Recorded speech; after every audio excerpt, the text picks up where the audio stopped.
Salut à tous la team et bonne journée à tout le monde.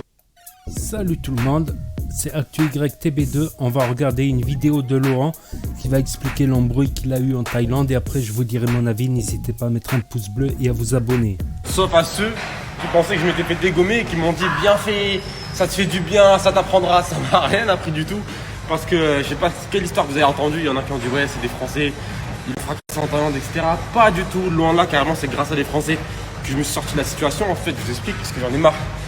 En fait, bien sûr, on est des personnages publics, donc forcément, notre vie privée finit sur les réseaux. À la base, cette histoire, moi, je voulais pas en parler. Je voulais pas que ni ma tête en son sur Internet. Ça arrive. Peut-être que ça arrivera dans la vie. On sait pas de quoi demain est fait. En tout cas, ce qui s'est passé, je suis désolé si je suis essoufflé, c'est parce que je suis sur le vélo en même temps. Tout simplement, on était à une genre hôtel piscine pour aller boire un verre. Et Jazz parlait à côté des toilettes avec une copine à elle. Et en fait, elle s'est trompée de genre de chemin. C'était dans un endroit, à mon avis, qui devait être un chemin interdit pour y aller. D'un coup, il y a plein de sécu qui sont arrivés vers elle, commençaient à l'agresser. Hey, t'as pas le droit de rester là, etc. Mais en criant. En fait, aujourd'hui, je me lève, je préfère raconter moi-même l'histoire. Pourquoi ? Parce que j'en ai marre de voir sur Internet on dit comme ci, comme ça. C'est moi, ma parole, ma bouche. C'est à moi que c'est arrivé. Donc, qui mieux que moi ou Jazz sait ce qui s'est vraiment passé et les Français qui ont été sur place. Bref, les agents de sécurité, etc., ils commencent à s'exciter. Ils arrivent à 3 sur Jazz, 4. Et sa copine, elle se dit, bah ok, je m'en vais. Moi, quand je vois ça, j'arrive, je dis, hey, calmez-vous, vous êtes en train d'agresser ma femme. Sans aucune raison, je sais pas parce qu'elle est à un mauvais endroit, mais il n'y a pas de panneau, il n'y a rien qui est indiqué. Elle ne pouvait pas savoir. L'agent de sécurité me pousse. Ça veut dire, il me pousse comme ça d'un coup. Excité, il me pousse. Ils étaient 3-4 déjà là à la base. Il me pousse. Moi, en retour, je ne peux pas me laisser pousser comme ça, j'ai quand même une fierté d'homme. Je le pousse. Et évidemment, il m'a poussé, je le pousse.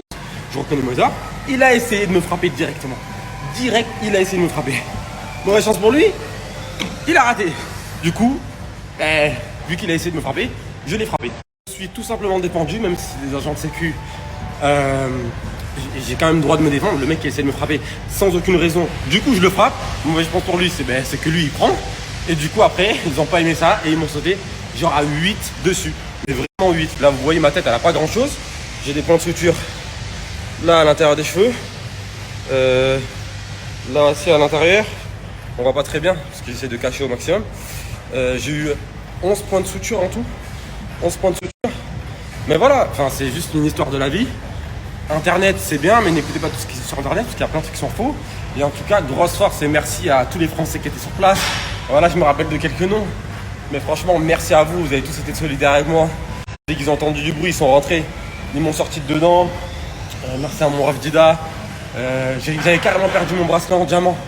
Ils me l'ont ramené, des Français me l'ont ramené. Bon franchement merci beaucoup. Parce que c'est vrai au quotidien et tous ceux qui vont en Thaïlande ils le savent. Hein. Quand tu vas en Thaïlande, on te dit toujours surtout quand tu vas à Phuket. Ouais tu vas croiser des Français là-bas. C'est des Français relous, mauvaise mentalité. C'est des haineux, si ça. Bah je vous jure, ça s'est super bien passé. Toutes les vacances, ça a été des vacances extraordinaires. Tous les gens qu'on a pu rencontrer, tous les gens qu'on a vus à la plage, dehors, quand on marchait dans la rue, etc. Parce que ça reste quand même un endroit touristique Phuket, il y a énormément de Français. Tous super sympas, super gentils, super agréables. Et là du coup par rapport à l'histoire, ben, c'est eux aussi qui sont venus en aide. Et franchement merci à eux, ils étaient au moins 10, 15, je me rappelle même plus tellement c'était dans le rush de l'action. Et ils m'ont même un bracelet Cartier en diamant, je sais pas si vous savez comment ça coûte. Ils l'ont retrouvé, je l'ai perdu. Et ils me l'ont rendu. C'est pas genre ils auraient pu le garder, ils auraient pu dire ah, tu l'as perdu, ils auraient pu le garder. Non, super honnête, super tranquille. Merci, voilà merci. On est ensemble la famille. Donc voilà, maintenant au moins vous avez la vraie histoire, je peux reprendre ma vie tranquille, vous voyez je suis au sport, tout va bien grâce à Dieu, et toujours grâce à Dieu. On reprend la vie, moi les plans c'est back to charbon, ça veut dire on va reprendre le sport à fond, la diète, j'ai mis Jazz aussi un peu dans le truc, elle est motivée, elle veut faire du sport. Donc voilà, hein, on reprend un peu l'hygiène de vie à tout prix, voir un peu tous les poteaux à Dubaï, on est sur plein de projets aussi, donc on bosse à côté, on s'arrête pas, voilà on s'arrête pas. Et en tout cas tous les haineux là qui pensaient que j'étais au sol et que j'étais mort. Désolé pour vous, c'est pas le cas. Je suis là. Comme je le dis toujours, quand t'as un personnage public, t'assumes. Du coup cette vidéo, quand il y a une vidéo de moi qui est sortie, ben autant raconter la vraie histoire, autant que tu la racontes moi, parce qu'à la base je voulais pas le faire du tout. Mais si c'est sorti, c'est sorti. Maintenant, faut s'intéresser aux gens qui m'ont donné la force, pas aux haineux qui ont envoyé des sales messages. Il y a 80% de bonnes personnes qui m'ont envoyé des messages et qui m'ont dit rétablis-toi bien, etc. Merci beaucoup pour vos messages, carrément. Ça fait vraiment plaisir, parce que je sais pas si moi à l'inverse, des fois je vois des gens sur internet sont blessés et tout, ça me touche, ça me fait de la peine. Mais c'est pas forcément c'est pas pour autant forcément que je vais leur écrire ou quoi, parce que je sais pas en fait, ça dépend vraiment. Et franchement, vous, il y en a plein qui m'ont écrit et tout. Donc franchement, merci beaucoup de prendre le temps, parce que dans la vie, il y a une chose qui s'achète pas, qu'on ne peut pas rattraper ni rien, c'est le temps. Et à partir du moment où tu prends le temps pour une personne, même un petit message, ça veut dire que tu aimes un peu cette personne, que ça te fait plaisir de lui écrire et que c'est important pour toi. Franchement, merci.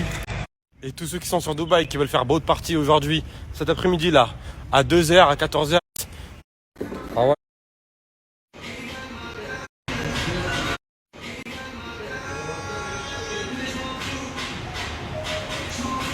J'ai pas compris là, il lui a mis du sucre sur les cheveux, il l'a pris pour un cappuccino ou quoi?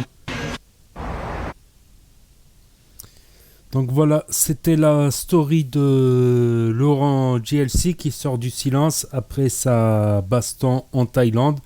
Donc il a expliqué, donc ça coïncide un peu avec l'histoire d'Aquababe.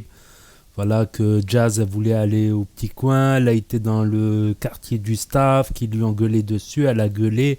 Laurent il est venu en gueulant, bref ça a gueulé, c'est parti en bagarre et tout le staff est arrivé sur Laurent. Des Français auraient séparé, l'auraient aidé. Bon, ça va, il n'est pas trop amoché pour... Franchement, j'ai déjà fait des bastons où on était moins nombreux, où ils étaient une dizaine, quinzaine. Franchement, j'avais des bleus partout. L'œil au beurre noir, le nez gonflé. Franchement, pour une baston générale, mais il a quand même des points de suture, quand même. C'est pas... J'avais pas les points de suture, moi, mais j'avais les yeux au beurre noir, le nez gonflé. C'est bizarre, mais j'avais pas de points de suture. Voilà. Donc c'est l'histoire de Laurent et Jazz avec des vacances un peu mouvementées, mais un peu tous ces influenceurs, il leur arrive que des trucs incroyables à chaque fois. Il leur arrive que des trucs incroyables, c'est incroyable. Donc voilà pour la petite info du jour. Donc n'hésitez pas à me dire ce que vous en pensez, à mettre un pouce bleu, à vous abonner, à cliquer sur la cloche et je vous dis à bientôt pour de nouvelles vidéos. Merci d'avoir regardé, c'était ActuYTB2.